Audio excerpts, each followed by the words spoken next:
passionate, driven, enthusiastic, euphoric. This is who we are as entrepreneurs.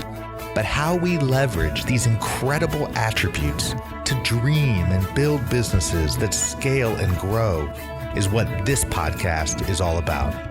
Hello, I'm attorneypreneur Josh Brown, and welcome to Franchise Euphoria. Stop complicating your business. That is the subject of today's Franchise Euphoria episode. Hello, everybody. Josh Brown here. Welcome back to another episode, and hope you are just doing really well with yourself and your business. I'm back from a trip to New York City, had an absolute blast, went for a friend's wedding and conducted a little business while there. And again, just always blown away by just the magnitude of New York City. I mean, just what an incredible place. And so I'm feeling energized for this episode. And before we dive into how to stop complicating your business, definitely have been receiving some pretty good reviews on iTunes. And so I wanted to give a shout out for some people who have left some recent reviews. First and foremost, Jay Marish says, I love Josh's style, great sound, and great job engaging the guests. I have already learned some very actionable tips. Well, thank you, Jay. I really appreciate you listening and providing your feedback. Here from a law firm, Graves Law Firm, Josh has successfully put together a program that opens doors not only on how to franchise, but how to envision, construct, develop, and succeed at any business endeavor. I love that. Thank you. That's really what I'm trying to help out here through the eyes and through the franchise model. So I really appreciate this. We've got Catalyst John.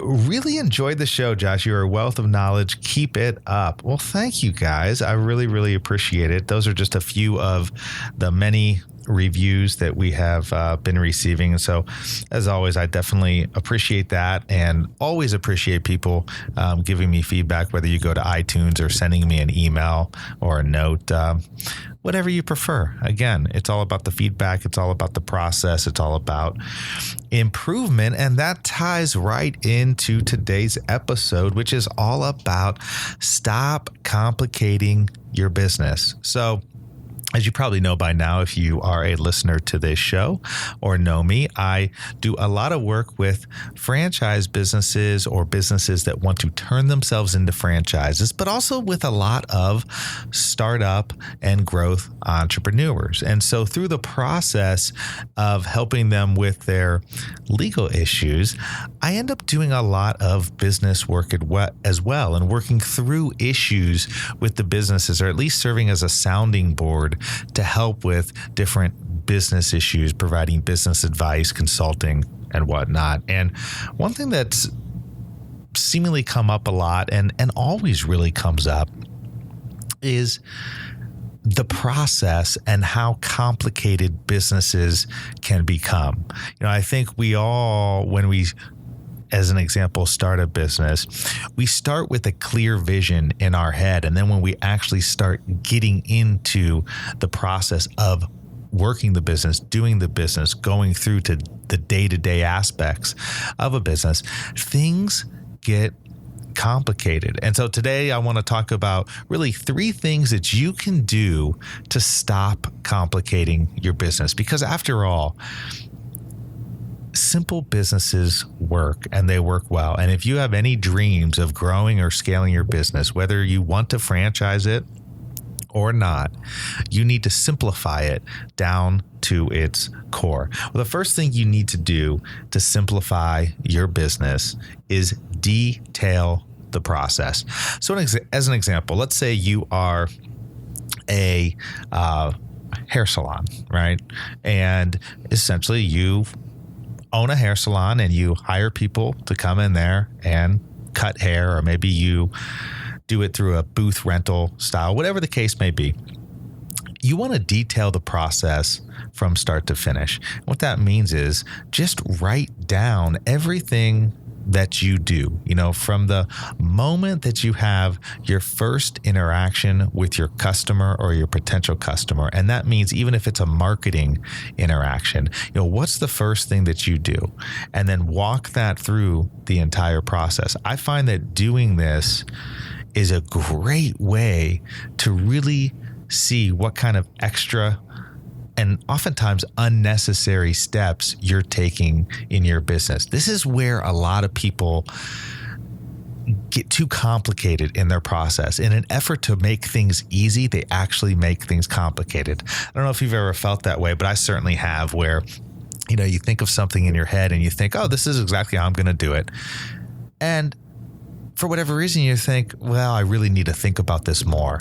Well, sometimes your initial gut on a process is really the best way, because when we try to focus even more, we overcomplicate things. And when you detail the process of everything you do, and when you write it down, you can have a good visual for what you do to drive customers to your business, how you take care of them, and how you start, work, and end the relationship, and try to build on a continuing relationship. So detail the process and really take a look from your customer's perspective of, boy, is this a good process?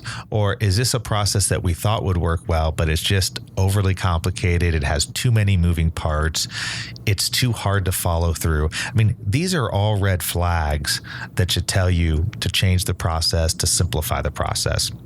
So I guess I would say, detail the process in an effort to simplify the process. I think the second thing to do that's a really great way to quickly simplify a business that can seem complicated to your customer is to categorize your pricing. I mean, I think people get into a lot of big issues with pricing because they're afraid that they're not charging enough, or maybe they're charging too much. And so, in an effort sometimes to provide so much value, people make things overly complicated, because they just don't want to come right out and say, this is what we charge. And when I say categorize your pricing, I'll go back to that example with the hair salon. I mean, depending on what kind of haircut somebody gets, it should be a certain price. If you're a cleaning service, depending on certain factors, it should be a certain price.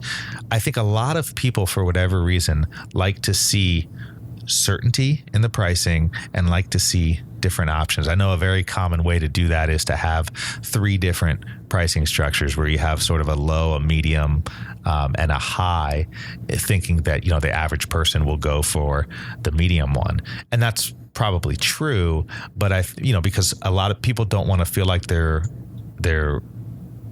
getting the cheapest, but yet they don't want to get the most expensive. And so a lot of times people find themselves right in the middle. But I think categorizing your pricing really is a great way to simplify your business and communicate a clearer structure to your potential customers. I mean, don't get wishy-washy with pricing. Don't tell people, well, I think it's going to cost this, but I'm not exactly sure. I mean, I know it's difficult for some businesses, but I think it is much more important, even if you are in a business where there's time components. I mean, heck, I'm in a business that does that. I mean, in the legal field, there's time that goes in to, everything that I do. But in my flat fee structures that I offer, I don't know how much time I'm going to spend. I mean, it's a guesstimate just like anybody else, but I just put out a number. And a worst case scenario is maybe you spend more time than you thought, but on average, hopefully it all pans out. But what it does convey to your ultimate customer is that there's certainty in the pricing. And that is a great way to simplify something that is otherwise complicated or can be seen as complicated. I think this works particularly well with service companies that, do residential type work. I mean, nobody wants you to come to their house and not know how much something is going to cost. So take the time, figure out the pricing. You can always change it if it doesn't work, but have that certainty and have your pricing categorized based on exactly what you're going to do, so you can set that expectation for the client. That ties into my third way to simplify the business, and that is just provide a clear picture for your customers. Again, I think you'll see in all three of these suggestions, I mean, they're all coming from the customer's vantage point. I think a lot of times we get complicated in our business because we get in our own heads and we can't get out of our own way. And sometimes we forget that really what this is all about is providing great service to your customer. I mean, all the other stuff you can figure out, but if you can provide a very clear picture to your customer of what exactly it is you do, most of the time they really don't care how it gets done. They just want to have the confidence and the certainty that you're the right person to do it. They want to have that trust factor. And I think a lot of times when people aren't certain with what they actually do, or aren't crystal clear with what they actually do, or oftentimes if they try to be everything to all people, there is no clarity, so in an effort to be everything to somebody, you're really nothing. I think people really want to know, what is it that you can do for me? How are you going to get it done? What's the cost for it? And why should I care? Right? So if you can focus on those things, you're going to really take giant leaps, not just steps, but giant leaps in making your business more simple, which at the end of the day, good golly, is what we should all hope for. And I know it's difficult, and I know people try to do it, and I know there's a lot of people who don't try to do it because they just think, boy, this is complicated. I don't know how to do this, so I'm just going to continue doing it the way that I do it. Well, you know what? That's why so many businesses don't ever reach their total potential, because they're not consistently trying to make themselves better.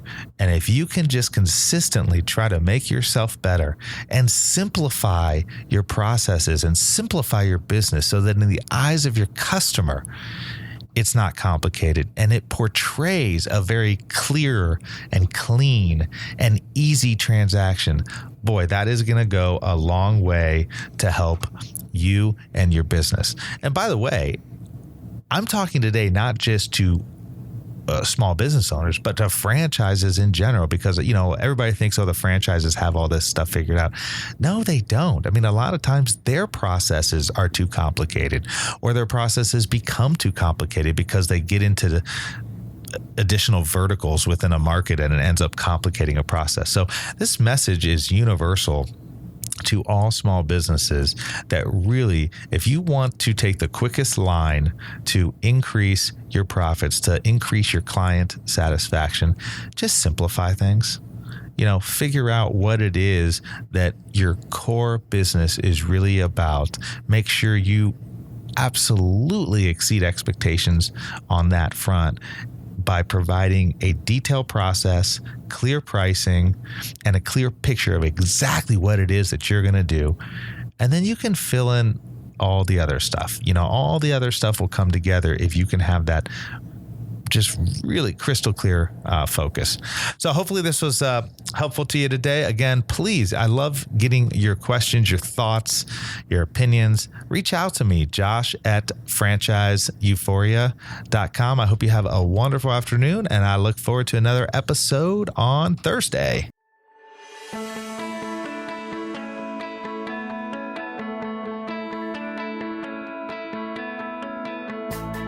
Thanks for being with us today on the Franchise Euphoria podcast. If you enjoyed this episode, please be sure to go to iTunes and provide a review. Also, please remember that although Josh Brown is a licensed and practicing attorney, nothing contained in this podcast should be construed as legal advice, because it is not. The information contained in this podcast is general and educational in nature, and none of it should be relied upon as legal advice. That being said, if you have questions for Josh and would like to contact him, please email him at josh@franchiseeuphoria.com. Thank you so much for listening, and we hope you tune in to our next weekly episode.